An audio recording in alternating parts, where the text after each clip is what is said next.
투자지 시황 체크해봤습니다. 그나마 이제 코스피 약세 가운데 코스닥은 오늘 또 강세를 나타내 줍니다.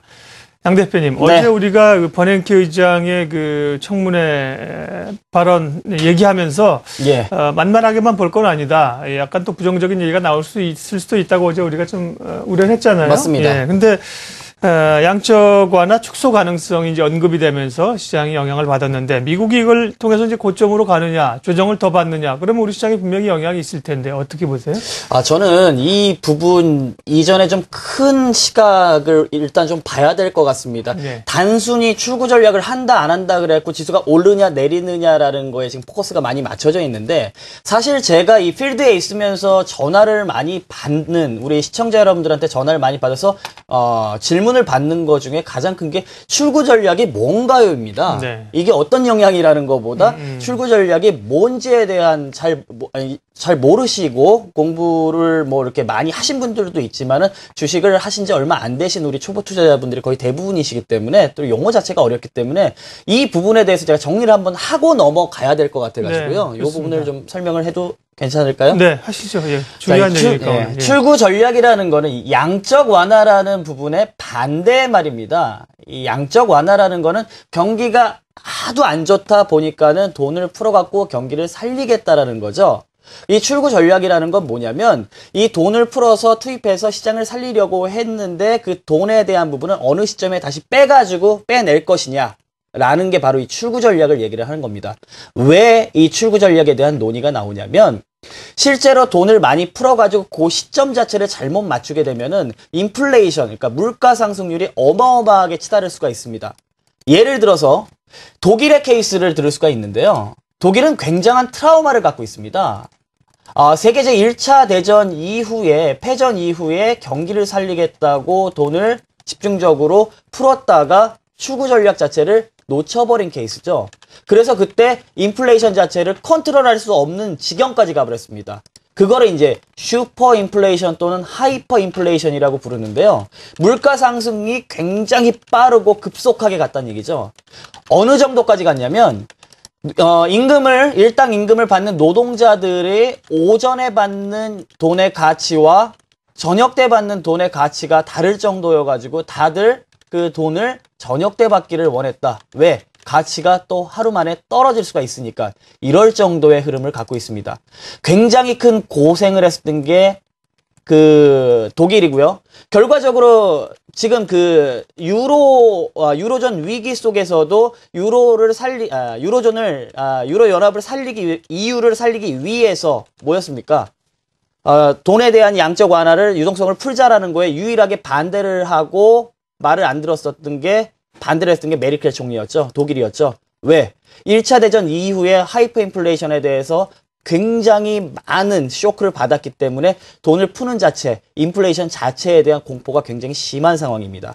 때문에 아베노믹스라든지 아니면은 양적 완화를 했던 미국이라든지 이런 양적 완화에 대한 국가, 우리나라도 이제 추경에 대한 부분이 있었고요. 기준금리에 대한 또 인하가 있었고요. 이런 양적 완화를 시도를 해가지고 경기 부양을 시도했었던 국가들은요. 돈을 어느 시점에 빼갈 거냐, 다시 말해서 인플레이션을 조절할 수 있는 수준에서 막을 거냐가 가장 중요합니다. 그래서 지금 현재 출구 전략을 한다 안 한다라는 논의가 있는 거고 이게 바로 출구 전략이라고 보시면 되는 거고 예. 질문에 대한 답변을 드리면 출구 전략에 대해서 크게 신경 쓰지 않으셨으면 좋겠습니다. 왜? 양적 완화를 계속하겠다. 다시 말해서 아직은 출구 전략을 펼칠 때가 아니다라는 얘기는 시장에 계속적으로 유동성이 풀리겠구나 하면서 재료적으로 좋은 흐름이 나오는 호재성으로 받아들여지겠죠. 하지만 만약에 출구 전략을 이제부터 시작을 하겠다라고 한다 그러면 그 재료에 대한 해석이 어떻게 될까? 바로 출구 전략은 돈을 풀어서 경기를 살리기 위해 돈을 풀었던 정책 자체가 실제로 경기가 풀리는 실물 경제가 풀어가고 다시 한번 올라가는 시그널이 나와야 그 조짐이 보여야 출구 전략이 가능하다는 얘기이기 때문에 출구 전략을 선택을 했다라는 거는 경기가 살아나고 있다라는 거를 또 방증한다. 네. 이렇게 생각을 하시면 되겠습니다. 그럴 수 있겠죠. 길게 보면. 단기적으로는 그렇지만 이제 조금 부담이 되는 얘기이기도 하고요. 예. 예, 이제 오늘 밤에 또 미국 시장이 어떻게 반응하는가를 좀 보면 체크가 될 것 같고요. 네, 예, 맞습니다. 오늘 오후장 전략 포인트로 뽑으신 것들 짧게 보겠습니다. 예, 정말 오늘 지수가 덥습니다. 우리 시청자 여러분들 진짜 시장 보고 답답하실까봐, 더우실까봐 제가 넥타이를 좀 시원하게 파란 넥타이를 한번 매봤는데요. 예, 보시는 것만이라도 좀 시원하셨으면 좋겠습니다. 자, 오늘의 이슈 시원하게 한번 알아보도록 하겠습니다. 첫 번째 이슈입니다. 누구 말이 맞는지. KT의 국제 신용 등급이 하향될 위기에 처해 있습니다. 수익성 악화의 이유로 S&P에서는 신용 등급 하향을 했고요. 피치와 무디스도 신용 등급 하향 검토를 하고 있습니다. 하지만 국내 신용평가사들은 AAA 최고 등급을 계속 유지를 하고 있는 상황인데요. 도대체 누구의 말이 맞는 건지 궁금합니다. 자, 두 번째, CJ그룹 이틀 새 시가총액 8천억 증발해버렸습니다. 해외 비자금 의혹에 대해서 검찰 압수수색 여파로 인해 가지고 어제까지 CJ그룹의 시가총액이 8천억이 증발을 했습니다. 굉장히 중요한 이슈라고 보이는데요. 고민하는 우리 투자자분들을 위해서 오늘 이슈를 통해서 해법을 진단해 보도록 제시해 드리도록 하겠습니다. 자, 마지막 이슈입니다. 외국인의 영향력이 지속적으로 높아지고 있는 것 같습니다. 상장사들의 현금 배당 총액은 전년도 줄었지만 외국인이 받아간 배당금은 2년 만에 4조 원을 다시 넘었습니다. 2012년도 총 배당금이 10조 9,600억 중에서 외국인이 받아간 금액이 4조 662억 원, 무려 40%에 육박한다라고 보시면 되겠는데요. 그 중에서도 외국인 중에서도 미국인이 받아간 배당금이 1조 8,800억 정도로 가장 많다는 기사가 나왔습니다. 네. 자, 오늘 장 이슈 살펴봤습니다.